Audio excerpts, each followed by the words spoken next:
Good afternoon, everybody. I'm Ken Kirschenbaum. This is the Kirschenbaum and Kirschenbaum Central Station 2023 webinar series. Today's presenter is Trey Alter. He's the president of Dynamark Monitoring. Dynamark is a nationwide player in the Central Station business. They're located in Maryland, and I guess I'm sure they have redundancy somewhere, so he'll tell you about it. And Trey's been in this business his entire life, which from the look of him hasn't been that long, but I guess it's been a pretty long time. His dad was in this business. So Dynamark is a well-recognized, reputable central station, and Trey's going to tell you all about it. So Trey, I'm gonna turn over to you, and you can now control and put your slideshow up. There you go. Okay, good. So you're in control, and I'm getting off here, and you're on your own. Oh, all right. I think I can. Before I do that, hold your questions. Well, don't hold them. Write them in.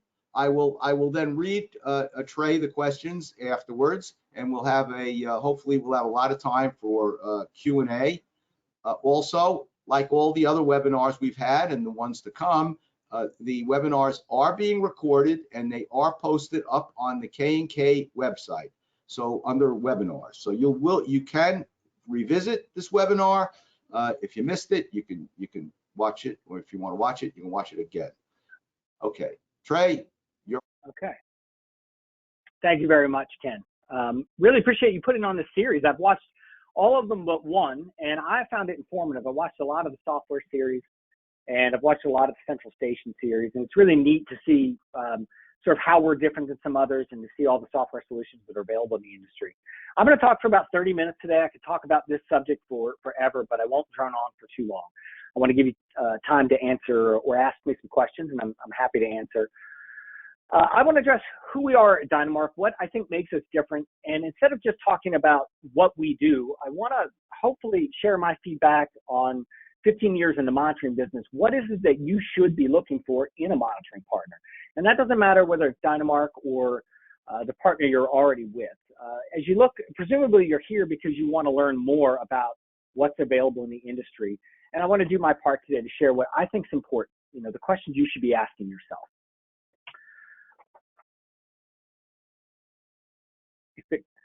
So we are a nationwide monitoring center, and we monitor just about anything you can think about. So we're in 49 states. We have not found our way into Alaska yet, but I'm optimistic that at some point here in the near future, we're going to find a way to break into Alaska.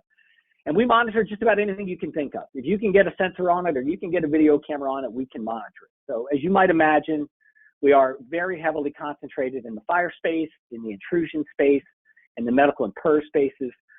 But we also monitor a lot of things that you might not think of. We've seen a pretty big emergence in the IoT space, in app-based monitoring, smart home, and sort of non-traditional types of monitoring. And the thing that I'm most excited about now is video. It's certainly the fastest growing segment in the industry. It's been like an explosion of growth in it here at Dynamark. And video is much talked about, but I think its time has finally come, and I want to give it its due here today as we talk about the solutions that are available. So I always like to begin everything with, what makes us different and why do we do what we do? To start another monitoring center today seems almost redundant. There's hundreds of them throughout the country. Why does Dynamark even need to exist? Why can't you just choose one of the other partners? And I think we're different in that we really understand and believe in harnessing the power of technology. When we entered this space 15 years ago and we looked across the landscape, what I thought I saw at that time was an industry that was really afraid to try new things. We wanted to make sure everything we installed for the last 50 years worked, and I think that was a very noble cause. But that prevented us from adopting technology that wasn't even new, that we had available at that time. And we thought, if we put together a really great team of people and we give them access to the world's best technology, we're going to be able to make new things possible. And that's really been one of our founding principles. It's to harness technology, to give it to great people, and then see what happens. And I want to talk about why we do it. I always like to say we don't sell sugar water for a living. I know this can be a tough business. It's 24/7. Customers can be very difficult, but we shouldn't take for granted that we have an opportunity to make a living making the communities we live in safer. I mean, that's a pretty great way to make a living. And I don't know that there's any easy way to make a living, but this is about as good a way as I can imagine. And I want to show you a short video on why we do it. And at first glance, it may not seem all that special, but I'll add a little bit here of color here at the end. You'll see here in just a moment, this is the back porch of somebody's house. And in just a minute, you'll see some folks come up the steps. I know you're probably reading their shirt. They have questionable fashion choices. They descend the steps. And if you look really closely, they're going to scurry out of here pretty quick and run out of the yard. Nothing really seems all that special about this video, but there's a lot more going on here than meets the eye. You see, this is one of my dear friend's houses.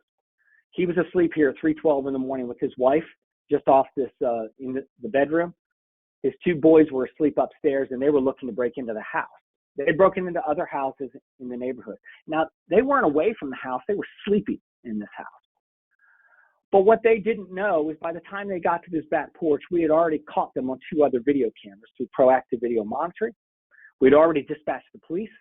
They were already en route, and one of these assailants got captured. Unfortunately, a 12-year-old kid who was well known to police already.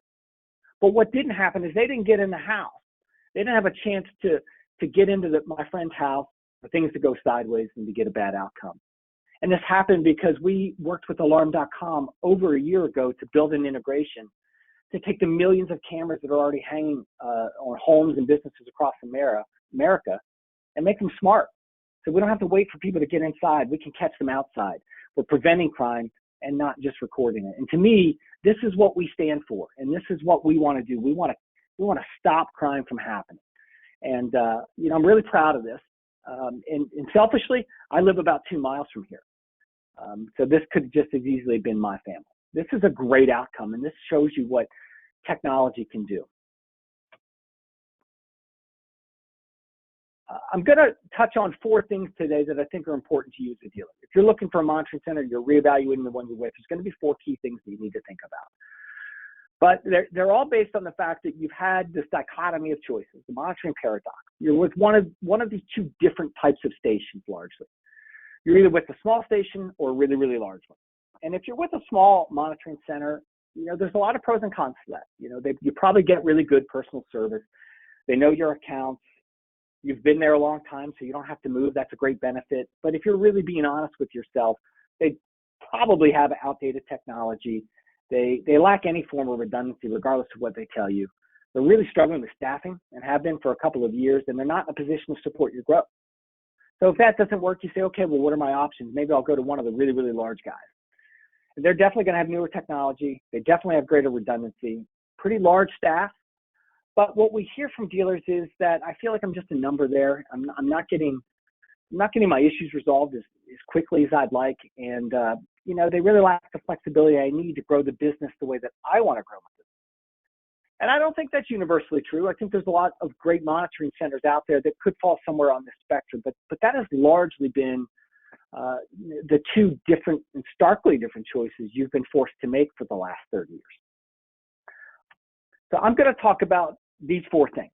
What do you deserve in a monitoring center? If you're going to spend your hard-earned dollars and make sure your customers are taken care of, what do you deserve? Well, you've got to get great technology, great support, great service, and great vision. And you got to get all 4. You deserve all 4 of those things. Great technology. Do they have the tools you need to help you grow your business? Great support. And support for us means you, the dealer. Do they answer the phone when you call? Do they solve your problems quickly? Great service. Are they giving your customers a great, professional, fast, and consistent monitoring experience? And then great vision. Are they solving problems you don't know that you even have? So I'll touch on each one of these and what Dynamark has done to address these. And I'm sure other monitoring centers have done some things as well. So we start with technology because I love technology. It's really one of the things that gets me out of bed in the morning. As you saw earlier, we like catching bad guys, and technology makes that possible. Our first real foray into technology was Instant Connect. And what it is, it's a chat-based platform that when there's an alarm activation, it can send a notification to everybody on the call list. and allow them to chat and gain some contextual information on whether this is a real or false alarm. And then they can dismiss the alarm or dispatch the alarm. And we're seeing more and more of these propagate throughout the industry. But for us, this is old technology. We developed this in 2019. We developed it in 2020. And we really pioneered this in the space. And it's been probably the single most profound thing we've ever added to the monitoring center. It's led to a dramatic reduction in false alarms. We ran an A/B test within, I think it was roughly 6 months after activation. We rolled it out to about half the base, and false dispatches decreased 42%. And I mean, that's just a staggering decrease in false alarms. Today, 60% of users on an intrusion alarm are engaging with this platform, and we're getting tens of thousands of cancellations a month. And one of the unintended benefits is we're getting hundreds of escalated interventions. And I'll admit, we didn't really anticipate this when we built the platform, but every month people are requesting immediate dispatch because there's an actual event. So now that they have that button in their hand, they don't have to wait for us to go through all the steps. They can verify the alarm, and they can get the help that they need a lot quicker. And if you're with a monitoring center that has this and you're not using it, you should be using it. This customers love this. They tell us they love it. We see it from the user data. It's a great solution to a really big problem in our industry.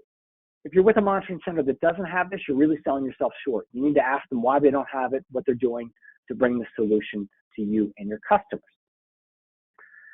Next, when we finished that project up, and we still had a little bit of money in the bank, that took a lot more time and energy than we thought. I remember having a discussion with our folks, and they said, it takes a lot of courage and a little bit of crazy to spend hundreds of thousands of dollars to build a product that's never going to generate any revenue. But we did it because we thought it was the right thing to do. It's how you keep the alarm dealer relevant, and you help keep that experience for the customer unique and great. And we migrated from there onto Insight. We thought, okay, well, what comes next? And we looked at our dealer portal, and we just weren't thrilled with where it was. It really hadn't changed in about a decade. There were very few choices for dealers out there when it came to a web-based portal. So we talked to a couple of software companies about what we might be able to buy off the rack, so to speak, and nothing seemed to make sense. So we set about building our own platform, and that's exactly what we did. And I could go through all the things that it does, but I won't do that. I won't bore you with all of them. But at its core, it's a web-based platform that allows you to manage your business and your account base anywhere and from any device. And that seems so simple, but yet so many dealers don't have the access that they want or that they really need to manage the business. And for probably 50% of our dealers, this is the most important piece of software they use every day. They might be using QuickBooks to bill or to bill out invoices, but they don't have any sort of CRM. They rely on the technology that we've built to help them manage their account base. For another 25%, this becomes an important component of how they run their business. And for our really, really large dealers, this is just call it a gateway, how our API connects to their software so that they can reduce data entry and sync data back and forth. It's a very flexible platform.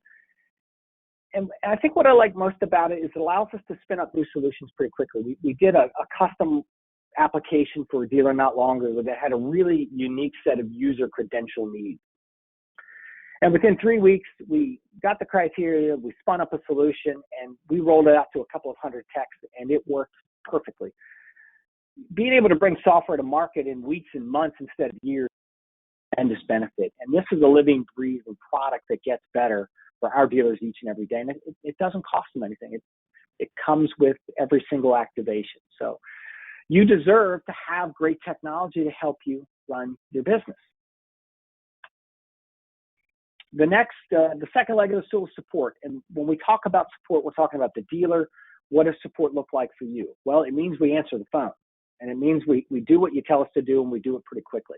Everybody says they have great support, but we like to track it, and we're willing to demonstrate it and to prove it to you. And on the left-hand side here, you can see how we do that. 91% of support requests are completed within an hour, about 60% within 15 minutes. How do we do that? It's pretty simple. We staff properly. We put really talented people in the seats, and we make sure that we've got enough of them.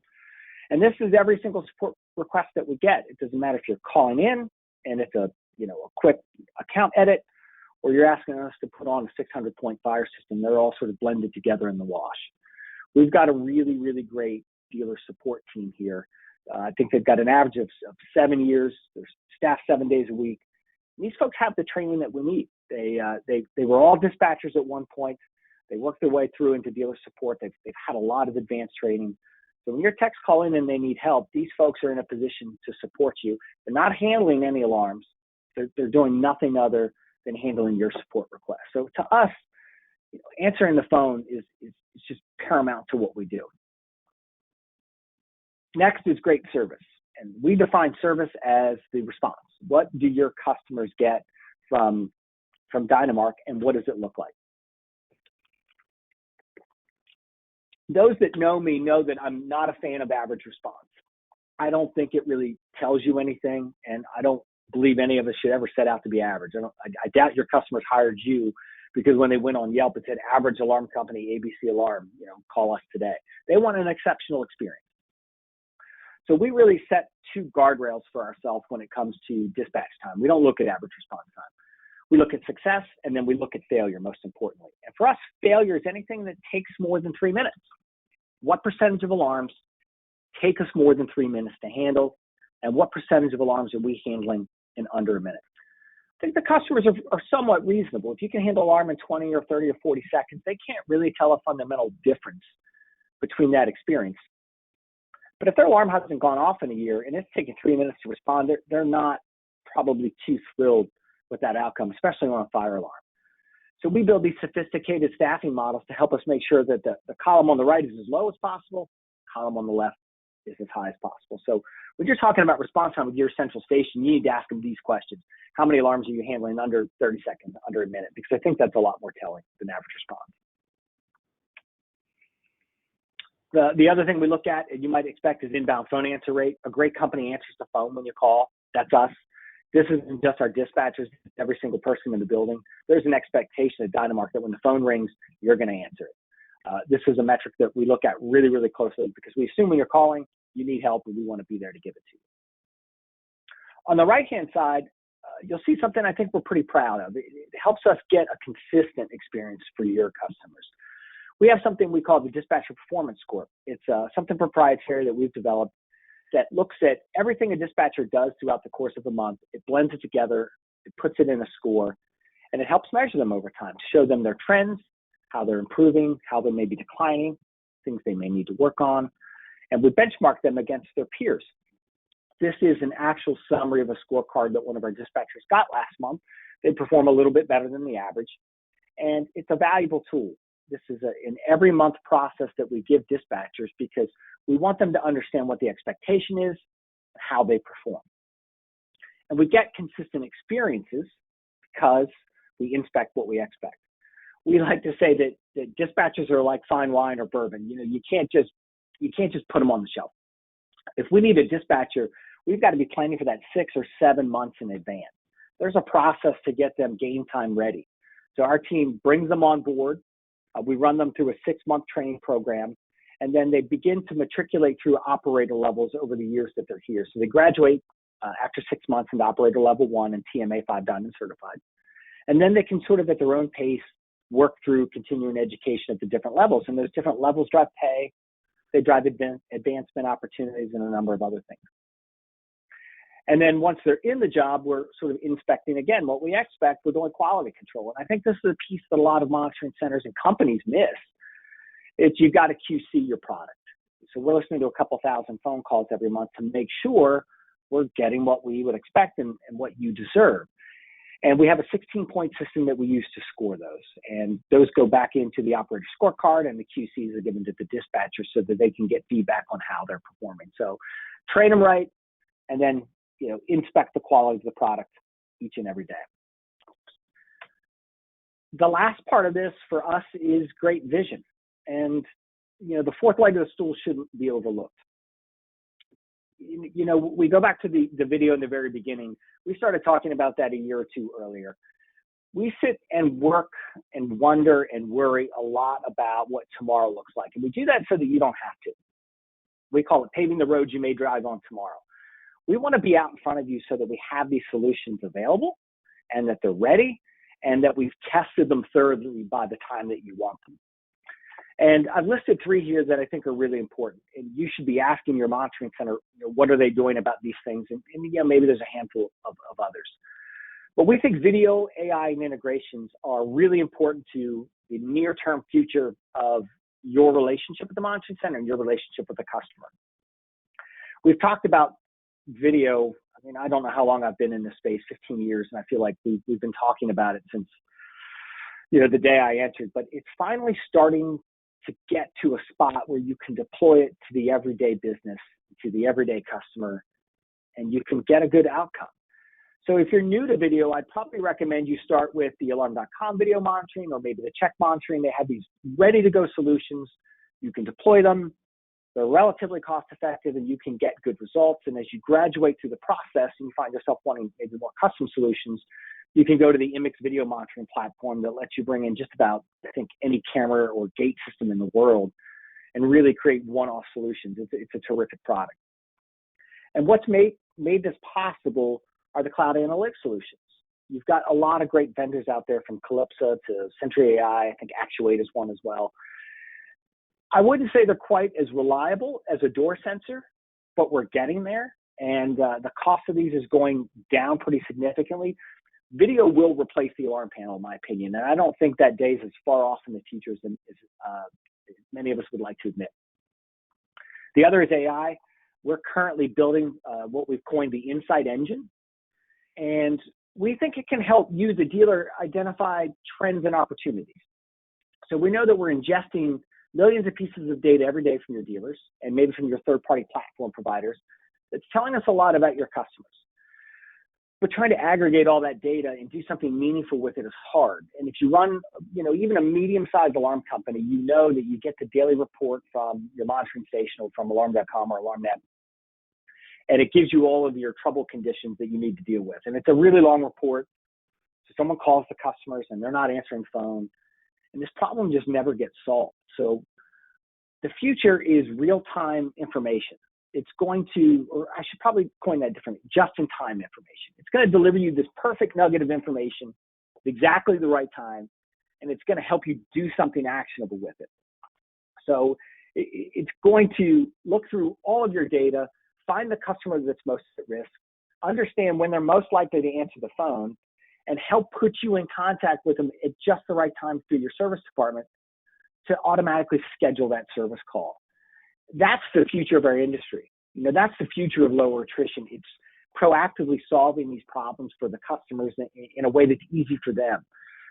And if I'm thinking about other ways that we're going to use it, probably false alarm scoring, benchmarking, attrition forecasting. There's almost an unlimited number of uses. But AI is coming to the alarm monitoring space, and it's coming like right now. I expect it to be a really big growth path over the next 5 years. And last, it's integrations. If you don't have a software provider, I hope you sat on all the calls last week. Workhorse and a bunch of others did the presentations. If you sat on those, you need to have a great piece of software to run your business. If you don't have that, it's going to be really, really difficult for you to reach your full potential. So get a great piece of software and work with that vendor to connect it to your monitoring center and to connect it with your third-party platform, with DMP or whoever it is. And you want to take all those data gaps and plug them up, because syncing the information back and forth cuts down on the amount of time that you're going to spend managing data, validating data, and making sure it's accurate. It's just going to do wonders for helping you run your business more efficiently. And what we're doing here with it, obviously, we're doing a lot of digital dispatching these days. The ASAP to PSAP program has been incredible. It's really taken on a life of its own. And I would imagine pretty soon we're going to be sending video feeds through the ASAP to PSAP platform. I'll tell you, a lot of you probably are not aware that when we call these police departments, they don't always answer the phone. I mean, that shocks people when you tell them that we can sit on hold for 10, 15 minutes. Sometimes they just don't answer it at all. Digital dispatching is the wave of the future. There's a staffing crisis in America. It's nowhere more acute than 911 centers. So if your monitoring center is not using the ASAP to PSAP, you've got to get out of there and you've got to get to one that is using it. You have a lot of choices there, but it's absolutely a better way forward. So we love technology. We think it's paramount to what we do, but of course it doesn't replace people. It's got to be supported by people who care about your growth, who are invested in your growth, who answer the phone when you call. And I think we're a really good blend of those two. We deploy technology we think is meaningful, we think can help you, can help change your business, and then we're here to answer the phone when you need help. I'd love to answer your questions. I like to close with something that a quote that's always been really meaningful to me since I've read this book. Good is the enemy of great. Few attain greatness because it's just too easy to settle for good. I hope I've given you at least the impression that that's not what we stand for here at Dynamark. We're not worried about yesterday. We're only worried about today and tomorrow. We want to help alarm dealers succeed in the future so that there's not just 5 really large alarm companies in Google that have dominated the space. We think there's a place for the alarm dealer, and we're here to help make that future bright for them. So the number one thing you should be asking your monitoring center is, what keeps you up at night? What are you doing to help me succeed next year?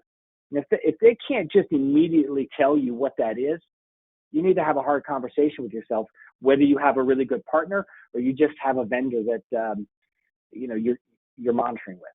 You have a lot of great choices in this industry. I think we're a terrific choice. You have other great choices as well. You've seen some of them on this call.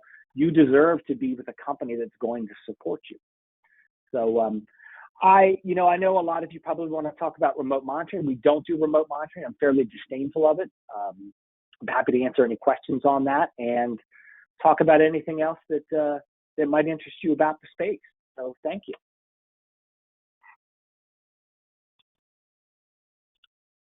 Trey, that was a great presentation, well prepared and delivered. I want to thank you.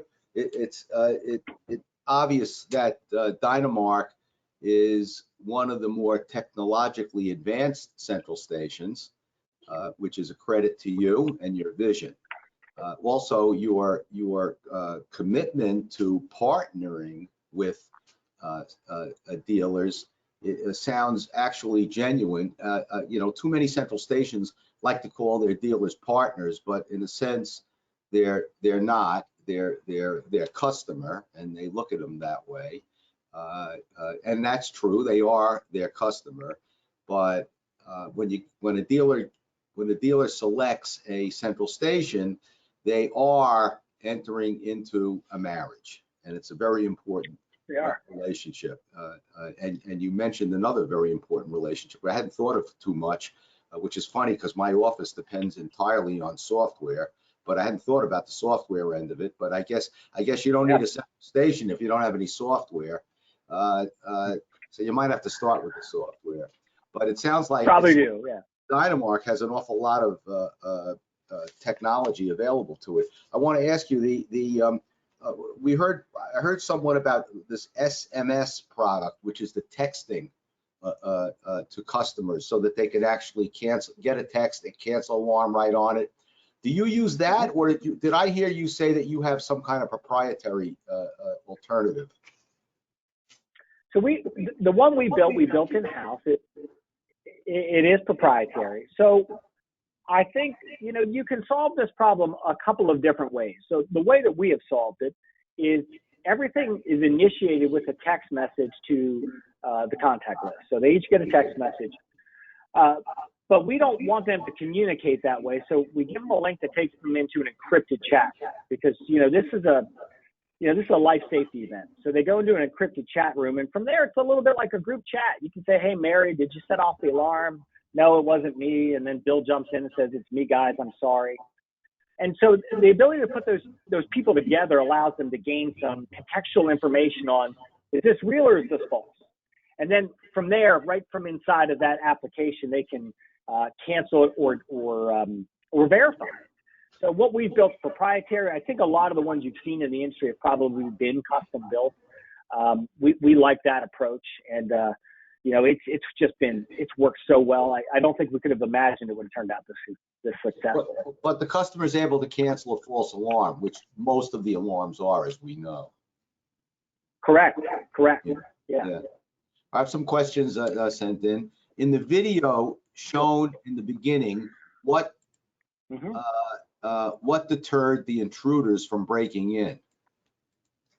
I guess that was so that camera has an audible alert on it. It had a built-in audible alert that at certain times of day, it threw some sort of chirp at them, and that chirp allowed them to look up, see the camera, and that scared them off. We are actually testing this week on our office. Alarm.com's made it possible to do two-way talk down through their cameras. Two-way talk down is actually fairly complicated to make happen, and they've got it working pretty well. So we expect to see that proliferate throughout the industry like wildfire. Oh, right now, all your camera does is make a chirp sound, so they're brought to the noise and they can see that there's the camera up there. But you can't yell at them to leave yet. We can't, but we can with a lot of the IMIX cameras that we use. So there's other platforms where you can do that, but with the Alarm.com solution you saw there, they're just working through their two-way voice platform. So I think it's going to be backward compatible on a lot of the cameras they already have deployed. So, it's possible these millions of cameras that are already hanging across America, we're going to be able to bring that solution to them as they sit today. Mm-hmm. Okay. Pretty neat. What makes Insight different than other monitoring center portals? Well, number one, there's nothing like it. We built it here. So it is unique in that regard. You can't buy it. You can't get it anywhere else. We're really obsessed with the customer experience. We want the dealer to be able to we want it to be easy for them to do business with us. And the portal we had before, which was much the same as, probably hundreds of monitoring centers had, was kind of hard to use. I mean, it was 15 years old. It was a little outdated, and we got a lot of complaints, and nothing was being done to fix it. So we said, look, we think there's got to be a better way, and necessity sometimes is the mother of invention. We just said we're gonna make this easier, and we are developing new software every week because we want to make the dealer's life easier. If you can make it easier for the person that sits in the office, which makes it easier for the owner, you're going to win the battle. And that's really our goal. Does Dynamark have a retail operation? We do have a retail operation. We don't install, so we finance alarm accounts. So we've bought and financed alarm accounts from dealers that monitor with us. And typically, the way they come about is, I'm sending my daughter to college, I need to sell half my monitoring accounts. So we don't go out in the marketplace and look to buy alarm accounts. They all come from people that we monitor, and we either finance them or we purchase them, but they're serviced by the alarm dealer. I would say probably 98% of our alarm dealers don't finance or sell accounts. That's a pretty small subset. So what you're saying is you're a central station, and if a dealer wants to sell you some of their monitoring accounts, you'll buy the monitoring end of the contract, and they'll continue to provide the service or inspection that's necessary. Yeah, it almost happened by accident. It was 10 years ago. A good friend of mine was a dealer. He called me up and he said, "I've got bad news. I'm getting divorced. I got to sell my business." And we said, "Well, maybe not so fast." And we helped him work through a solution where he could buy out his ex-wife. And we said, this works pretty well. And we've done it selectively over the years where it made sense. But I think we're a long shot. We're not a very good alarm dealer. We're a long stretch away from. We don't have trucks and tools. That's really not our thing. Right. So do you know what your interest rate is currently?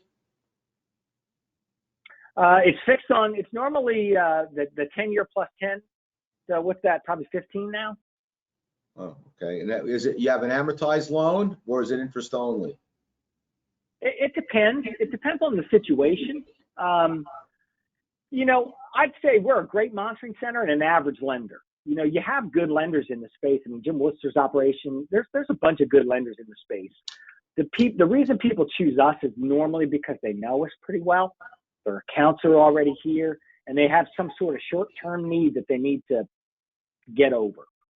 That's probably the best description. Also, to make it clear, your lending end is only as a service to your existing customers. You're not out there in the lending business. Yeah, if you call me up today and say, I'd like to borrow some money, let me switch my monitoring accounts over, I'd say, maybe we need to get to know each other a little bit better Right. first. It's a service for dealers that are already here normally. You indicated that you do not have remote operators working from home. Did you ever during the COVID era?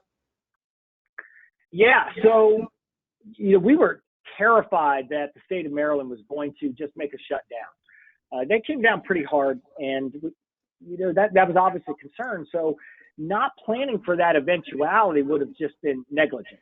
So we operationalized the ability to send folks home, and that's what we did. So we had this rotating group of people go home, and they worked from home. We did it for about 3 weeks because we had to test the solution. And I got to be honest with you, it didn't work very well at all. So there's a lot of latency when you're accessing a remote network on an unsecure connection. So people can say a secure connection, but I really want to know what that meant. You need a dedicated MPLS connection.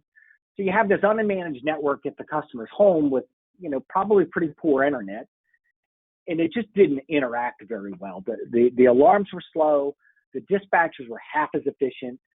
Quite honestly, for some folks, when they didn't have the structure that they were used to in the teamwork, they didn't perform as well. We gave it 2 thumbs down, and we asked everybody to come back to work, because if we can't do it right, we don't want to do it at all. So I think it's an inferior option. I think other people would argue with me, and I'm happy to have that debate. But when you could work with a company who has everybody inside the secure UL facility, why wouldn't you do that? I don't understand. I would tolerate it for a little bit of time, but I don't know why you'd choose it by choice.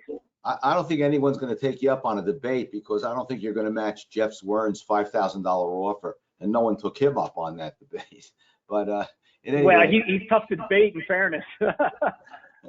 He knows his stuff. Do you allow dealers to customize how their alarms are handled?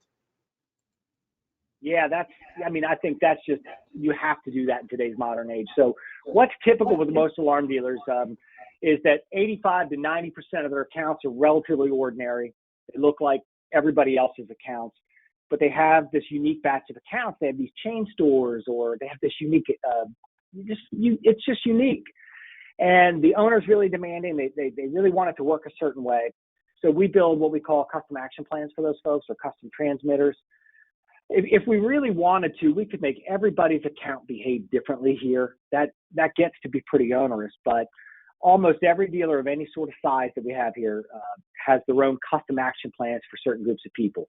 And you can customize that at a group level, or, if you just have a really demanding customer who says, I want it to work a certain way, we can make that happen. And we program it that way so that the dispatcher's not reading 1,000 notes, which, that never works. That leads to bad outcomes.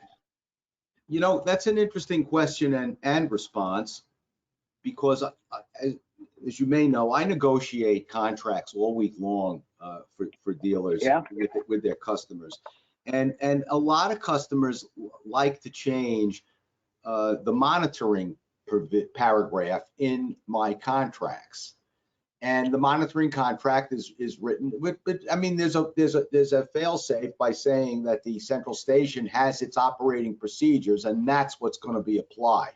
Okay. But then we go ahead and say, which are available to the customer if they want it. They can get the operating procedure.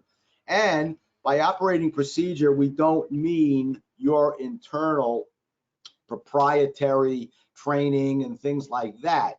What I mean by it is a list of signals that the alarm system is capable of transmitting, the signals that the central station is capable of receiving and responding to, how it's going to react to each one of these signals, whether it's a intrusion, fire, loss of electric, or loss of communication, something like that, a trouble signal. So the customer is entitled to that. But when customers ask for, so I'll have, for example, we'll have in there the central station is gonna call the call list, and they're gonna make one run through the call list, and then that's all they're gonna do. They want, I want them to do this, I want them to do that. I almost always resist any change to that provision to the standard operating procedures of the central station. Why? Because a lot of central stations suggest that they can make accommodations for all these different customers. But I'm concerned that mistakes on the operator level is one of the more frequent issues that arise in defense cases. An operator doing something that either not doing enough or doing too much, believe it or not, can also be a problem. Right. So I usually almost always resist and say, look, and again, I also point out, look, your central state, your alarm company, they don't do the monitoring themselves. They all dealers, almost all dealers, use wholesale central stations that they go to. And number one, the central station is not going to alter its procedures for you. Number two, they're not going to increase their risks for you. And I don't want to increase risks. And by the way, Mr. Customer, you shouldn't want to increase risks. They get their signal, they know exactly what to do with it. Now you want them to do something else.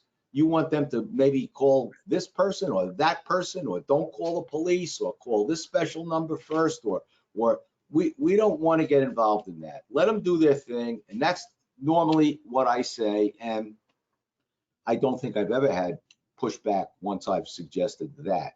So I'm just curious now. So here's the question. Do you find that it's easy to accommodate? It's usually a customer we're talking about. I'm not talking about an alarm dealer. A customer that says, I want this done. I want it handled this way. Are you able to really accommodate these customers without introducing a new element of risk by mistake because your operator is not really trained to respond that way? Yeah, we absolutely are. So, you know, I from your standpoint, I understand not wanting to increase risk, but the reality is, you know, our industry likes to get married away doing things and never evolve. And that doesn't always make sense. You know, you need to continue to reevaluate every year.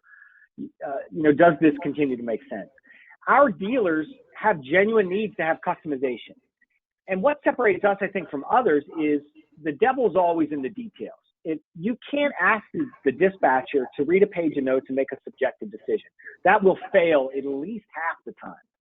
So what we do, our dealer support team, they'll take the request and they'll build it all into programming.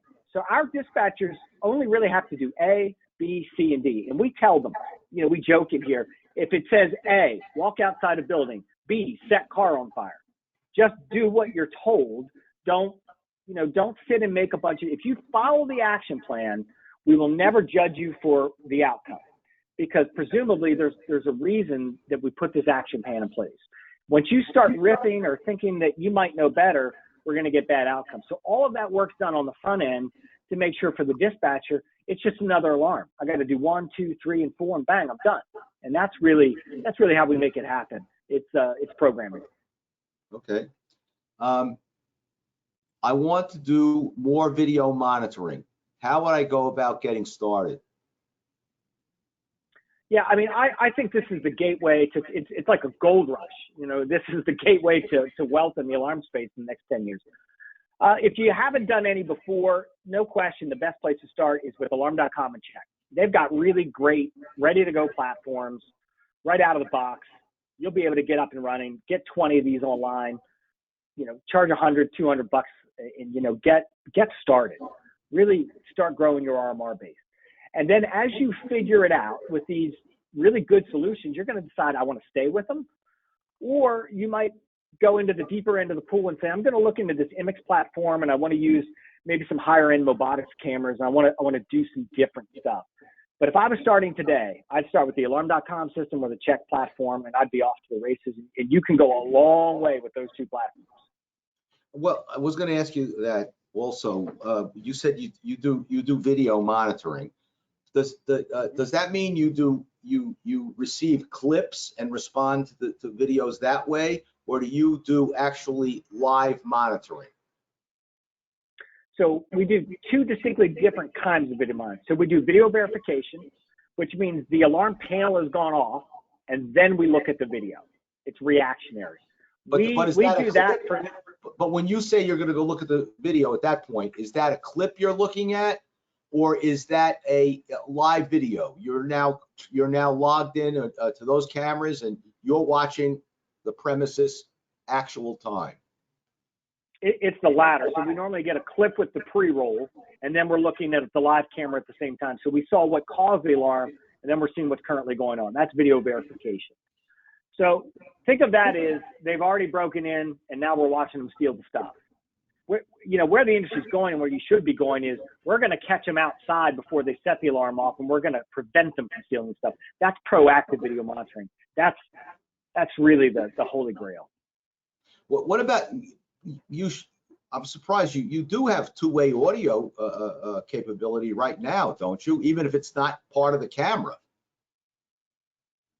Well, we do, but it's not as simple as it sounds. It's really hard to deploy, and dealers have struggled to get a consistent experience. So getting the audio on board with the camera instead of external speakers is really going to change everything, and that's happening. Spico's got a really great product out now that has like a flashing light, great two-way audio. Spico's doing some really incredible things in the space right now. You know, when I first started to practice, there was a product. I don't know if it's still there now. One of my clients sold it. If someone broke in, the system, the alarm system, would emit a very loud frequency noise that made it very difficult to just even stay in the premises while it was blasting away. He's the only guy that was almost 50 years ago that they had that product. Have you ever heard of that product? Is it still out there? I've never heard anyone use it. I haven't, but the cameras are starting to sort of catch on to that audible alert. So I'll tell you, the video we saw earlier, that's my friend's house. We don't install alarm systems, but I put that up for him. I'll tell you why, as a dealer, you should want to do this. So he put that clip out on Facebook the next morning. It went viral. And this is a fairly nice neighborhood he lives in. I mean, everybody started calling up the local alarm dealer here in town, and they were trying to shove money into their mailbox. They're calling up, and they were saying, how do I get that monitoring that he had? And they weren't asking what it cost. They're like, just when can you get here? I'm scared, and I don't want him in my house. I'll pay whatever it costs. I mean, if you're a dealer, that's where you want to be. You want to be catching the money. Do you have a product? I think they probably put on 5 or 10 of those in the last couple of weeks. Sorry, go ahead. Does your central station, or of other central stations, do you have a product that competes with the Ring doorbell? We don't make product. I mean, Alarm.com makes one. I think there's others that do. So I think the Ring doorbell is a really good product. The problem you run into is the moment you sign your customer up for that and give that email address, Ring's trying to sell them an alarm system for the rest of their life. So you're really undercutting yourself. Alarm.com makes a great doorbell, and I'm not a hardware guy, but I think there's a ton of solutions out there. That's what I was actually asking you. That's what I was asking. Are there other solutions to the Ring doorbell? Oh yeah. There's numerous solutions out there. And you would be able to monitor those? Yes, we can. Okay.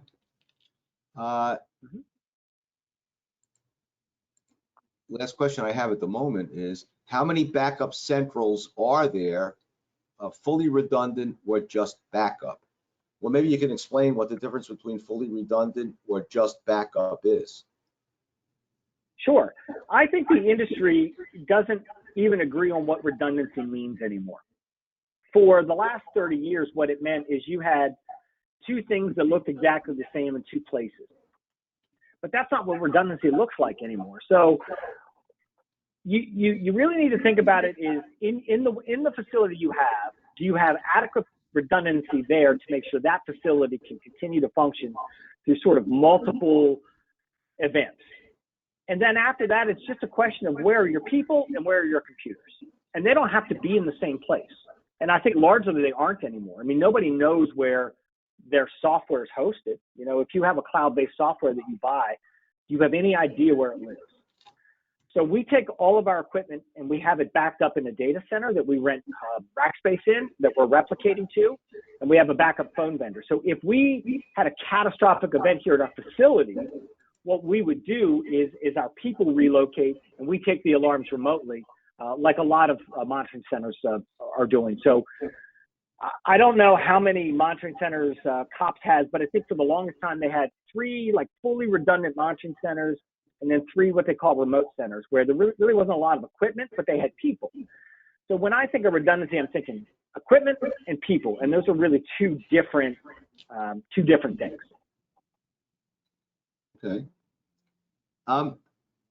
Today's article that I put out mentioned radio signals starting here at a customer's premises in the U.S., traveling overseas, and then coming back to a US-based central station. Well, would a central station even know that the signals are traveling that route? Well, probably not. I think we would know the IP address and the endpoint they came from, but you know, I can't see any good coming from routing signals from inside the United States, outside the United States, maybe to Canada. I just don't know that there's a great rationale for that. And it really introduces problems down the road, much like people run into with these hike vision cameras. I mean, if the federal government at a later point decides that they don't like that, they can just say, look, we don't accept these anymore, and you can't even do business with us if you do business with these people. That could be a little bit of an issue. I would probably shy away from that, but I can't say that I know enough about it to speak too intelligently either. But they could, some of your dealers could be installing these radio communicators right now, and you may not even know it. Probably. I would say that I've never spent any time wondering where the signals route through. You know, we know from the telecom world, we just have an idea where the last mile is. We can't track the entire signal path or signal chain. So, yeah, this could be a problem that's sitting out there that the industry is not really aware of. And I guess also you're not asking a dealer what equipment they're putting in either. You're not scrutinizing every installation that goes in. No, we are. We absolutely are. We want to make sure it's compatible and that it's approved. Well, what do you mean? Other than the fact that you got a signal and the system tested, what you would be concerned with whether they're using this manufacturer or that manufacturer in the installation? Yeah, because you know things don't just work at the monitoring center. You know, we have to make them work. So if you wanted to start using a brand new product that had never been used before, they probably send signals differently than all their competitors. So they have to get here, we have to translate them, we have to receive them. A lot of times we build custom receivers for those in a virtual environment. So we would have already done testing on these before they came in. A rogue signal couldn't just arrive from a vendor we've never used before and work properly. It would be tested out first. Mm-hmm. But again, you're talking about the communicator, not necessarily all the different components that communicate with that communicator, right? You're right. So if Acme Alarms started using this brand new communicator and we integrated with it and nobody told us that it routed through Afghanistan, we may not know. Okay, so here's a question. This is not, he says, not a question, but a thought. Yes, a central station should know the services they utilize or support, should know how they work. The device we're talking about now is the M2M equipment, and they are based out of Bulgaria. So that's where that device is from. So we monitor a ton of those, and you know, my chief operating officer, Keith's very knowledgeable about them. I'd really want to look into this because we've worked with M2M for a really long time and found them to be a terrific company to work with. They built a good product. I mean, it works really, really well. It's been just a really great addition to the industry. You know, I don't think their knock is located overseas, though. I do think it loops here in the U.S. So I think this warrants a little further investigation. But I can say, from all of my experience in working with them, they've been a terrific company to work with. Well, guess make what? great products. If you investigate it, maybe you can send in a comment to the article that went out today, which basically accuses M2M of routing signals through overseas, probably Bulgaria. But if we find out that that's not accurate, I think we should correct it. If it's not accurate. I'll learn more. I'll do more, and I'll report back to you, Ken. Okay, and I'll report back to everybody else and give you credit for all the legwork. Okay. I'm gonna go ask somebody smarter than me. So. Okay. Okay. Well, our hour's up. A little more than an hour. Oh, how many central stations does Dynamark have? That's the last question, I guess we have. We're out of a 24,000 square foot facility here, and we have a data center where we replicate all of our stuff too. So that's how we achieve redundancy, is we replicate all of our software and our hardware to another location that's in the western part of the country. All right, here's someone who wants to give you another assignment, or define your assignment. You could also reach out to someone from M2M Services, which recently merged with Alula. Yeah, we know those folks. We'll give them a call. Okay, there you go. I want to thank Trey for a great presentation, very packed with information. Dynamark is certainly a legitimate, reputable central station that you should consider. Not too small, not too big yet. I know he's looking to go in that direction, and I'm sure he's trending that way. I want to thank you all again for attending and Trey for presenting. The webinar will be recorded. You can watch it over and over again. And see you next time. We have another webinar tomorrow, and then another one next week. Okay, thanks everybody, and thank you so much for the time. Okay, bye-bye. Take care.